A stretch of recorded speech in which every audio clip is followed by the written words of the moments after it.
public demo of RIPEstat. Today's is the sixth public demo of RIPEstat, and my name is Christian Teuschl. I'm one of the developers of RIPEstat, and I will be your host for the next 30 minutes during the RIPEstat public demo. Okay, the rough schedule will be that we're gonna start with an introduction, which includes some administrative things. After that, we're gonna recap the main idea and the motivation behind RIPEstat. Afterwards, we proceed to a live demonstration, and we conclude the presentation with a question and feedback section. All right, just one word on participating during the demo. If you have any questions which you want to ask during the demo, there is the WebEx feature, which is the question and answer feature, which you can use to ask some questions during the demo. But we kindly ask you to reserve your questions at the end of the demo, because then we're going to have a dedicated questions and answer section. All right, okay. This brings us to the next thing, which is the recap on RIPEstat. So what is the main idea and the motivation for RIPEstat? We found that if you query or get information for internet resources, there are a lot of data sources out there, and if you want to collect information, that force you to visit a lot of websites and then combine the information. And our approach with RIPEstat is to combine all the data sources under one interfaces. And this actually takes a lot of labor out of the process of getting information. And apart from that, we also will provide you features to easily share this information you get about internet resources. So that makes it quite easy to share this information with friends or specific events on the internet. So the public demos are one part of our development cycle. I mean, as you know, RIPEstat is developed in steps. So RIPEstat is in a way work in progress, and this is some kind of agile development process. And every 4 weeks, we're going to present you, our users, what we have done in the recent iteration. This is actually a very good opportunity for all our users to participate and play an active role in the development, because you can provide us with feedback and can suggest some features we can then implement. Excuse me. So what else? I think this brings us directly to the live demo. So right now I'm going to show you what we have done in the last iteration. And I switched to the web browser. All right, okay. We start off by querying for a prefix. And well, the first obvious change you see is a new plugin, which is the resource information plugin. The idea about the resource information plugin is to give you the or some general information about each of the resources. So we implemented the resource information plugin for prefixes as well as ASs. So what you see for a prefix is first if it's announced or not. So later on, I'm gonna show you an example for a prefix which is not announced. And if it's announced, we're gonna give you the information of which AS is announcing the prefix, and also the name of the holder, or in a way. I mean, this information is based on a file which is compiled by Jeff Usner, and we take this information and just combine it with the ASs. Okay. So to show you the plugin with the prefix which is not announced and the behavior, I just change the prefix value to something which is not announced. And then we're gonna see first off the information that is not announced. And additionally, we provide you with alternatives. So we try to find more specific and less specific prefixes. In this case, it's a very specific prefix. So all we provide is information about less specific. So on the left side, you see the less specific alternatives. And the first one is a /3, and so far we don't support prefixes which are smaller than a /10. So in this case, it's not clickable and you cannot search for it, which in a way makes sense. But the second prefix, which is /23, you can get the information for this specific prefix by just clicking on the link, and then you will be presented with all the information for this one. Okay, if I return to the first page, another thing we were working on in the last iteration was, we had a lot of feedback of users about customization of the web page and tailoring the information which is presented in the page down to what you really need. And our first approach to this is on the left side. You see the table of content, and most of our vigilant users have spotted the edit link. And this is, if you click the edit link, you will be presented with checkboxes for all the plugins, and as well as some kind of feature to rearrange the boxes. So with this feature, you can disable specific information on the page. For example, if I disable the resource information plugin, it will disappear. Another neat feature is that you can rearrange it. So, for example, if you want to have routing consistency at the top of your list, you just drag and drop it to the top of your list. And then here we go. We have the routing consistency at the top of the page. So far, it is not possible to save the information on the backend. So this is more or less a temporary thing if you rearrange the information. But this is something we're gonna add in the future, that you can persist your settings for the resources and then always reuse it. What we also want to add is that you can tie the layout information to specific user accounts, which also implies that we're gonna create user accounts in the future.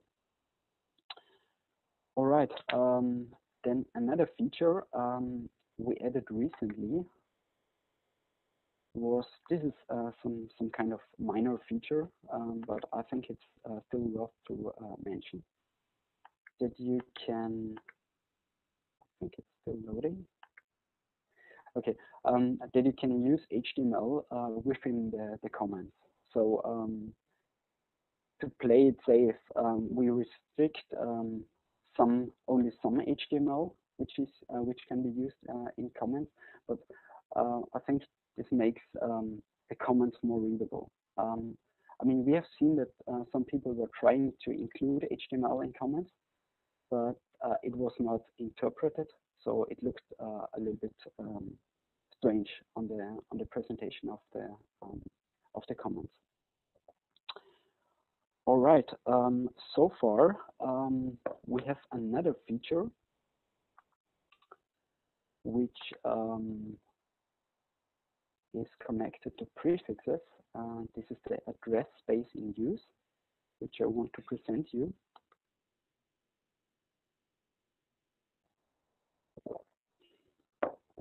Yeah. This is the plugin, and this plugin should provide you with information about allocations and assignments which are related to the prefix you are searching for. So for example, we queried for a flash 23, and if this prefix you're querying for is actually an allocation, we present all the information about this allocation. So the address range, the status of the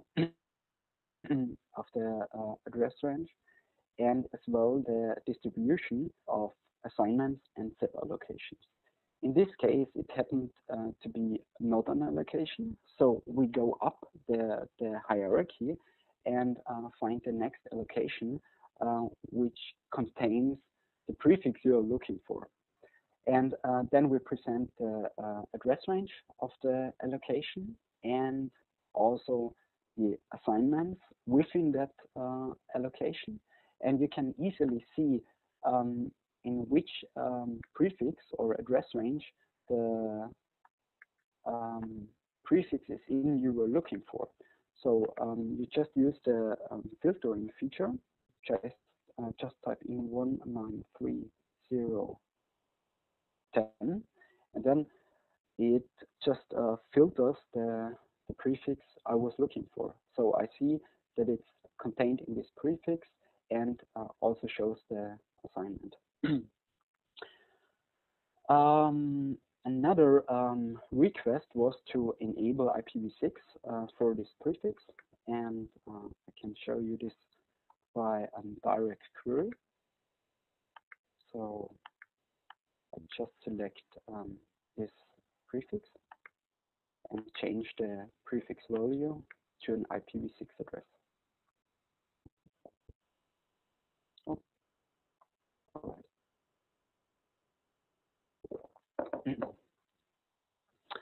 Okay, so far the nice looking pie chart with the distribution is not supported by IPv6, but this is a thing which will be added in the future. But again, you can see the allocation plus all the sub-assignments and sub-allocations within this allocation. Okay, this concludes more or less the end of the live demo, and we can go back to the presentation, which happens to be the last one. Okay, this is just a recap of all the features which were presented in the live demo. This is mainly for the people who just read the slides and cannot participate in the live demo or see the recordings of the live demo. But there's one feature we haven't presented in the live demo. This is about performance. I mean, we were aware that we have performance problems. Sometimes we were not really sure what caused the problems. So maybe the backend, maybe the front end, which part of the processing for the backend, for the front end were causing the problems. So in the last iteration, we introduced an enhanced measuring framework, which consists of measuring points, which can be exactly pointed at these areas we think causing problems. And this has actually three benefits. The first benefit, we can find bottlenecks in the whole application. The second benefit is if we are constantly monitoring the performance, we can see if changes we provide to the code have a positive or a negative effect. Then so we can judge if we can we have to redo them or make a total overhaul of some parts. And the third benefit is to have service monitoring. All right. Well, this is another thing we worked on. These are usually the bug fixes we get done during the iterations. In this specific case, we worked on the problem with the reload button. This was fixed, as well as the performance measuring for subqueries if you do direct queries. So, I mean, if you're interested in the whole list of bug fixes we did during the last iteration, feel free to see the changelog for more details. All right, then I think this is all about new features, and we can go to the questions and answer section. But before we start with the open mic section, I want just to recap all the feedback we got during the last iteration, or the most important feedback. One was that we enable IPv4 support for the address spacing use plugin, which we already did. Another thing was to include reverse DNS lookups for prefixes and to state the responsible name server for it. This is something we haven't planned so far, but well, that's up to the discussion if we should include it or if we should not include it. So in a way, yeah. And then we received a lot of feedback about geolocation, and we know that, and we also stated on the plugin that some of the information is not really accurate because this is we are depending on a third-party database, so there is not really something we can do about it. If it's really a concern, I think we have to think about maybe changing to a different data set. But this is also something which is up for discussion. All right. Then I think we can move on to the open mic section. And I would like to hear, your feedback, or if you have questions or suggestions, then please state them right now.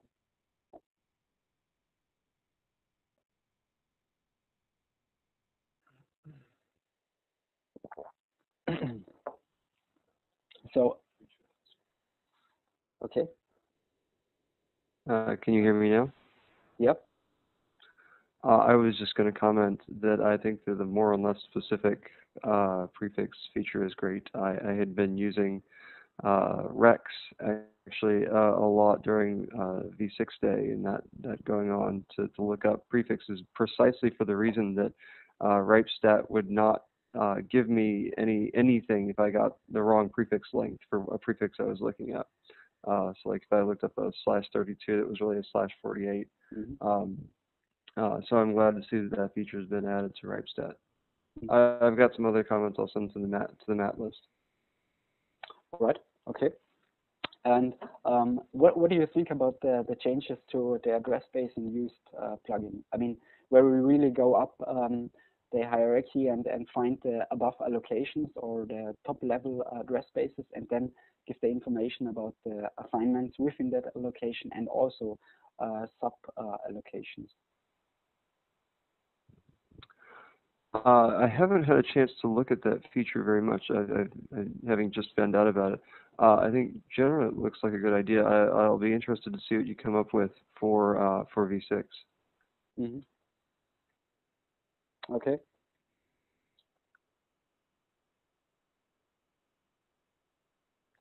All right. Do we have another question? I guess so. Yeah. So I mean, what I would like to hear maybe some feedback on the design. I mean, since we introduced it on the last public demo, so maybe we have some new ideas about how it's working or what we can improve on the design section. What do you mean by the design? I mean, since last presentation, we introduced the new design of RIPEstat, and I mean, right now we had more than 1 month to just work with it, and maybe we see, okay, this is good, this is quite a new and nice feature, or do you think, okay, there might be something we can tweak on the design? I mean, this is addressed to all the attendees, so all right. Okay, so I think if that's the all the feedback and questions so far. I think we can proceed with the presentation and go towards the end. I think we are within time, so I think that's quite good. Okay. There are many ways to provide us with feedback, not only the public demo. You can either use direct email and send us your suggestions directly, or you can leave the comments on the website, as well as you can visit the RIPE page and the section, especially for RIPEstat, and as well the MAT working group, the mailing list, and the homepage. So I think this is not really new stuff. Well, then I think we can conclude the public demo, and hopefully we see us next month. It's the 12th of June. July? Yeah, that's true. So what a typo can make. That's really strange. It's July, sure, because otherwise would be in the past. Okay, thanks for your attention, and see you next time. Bye.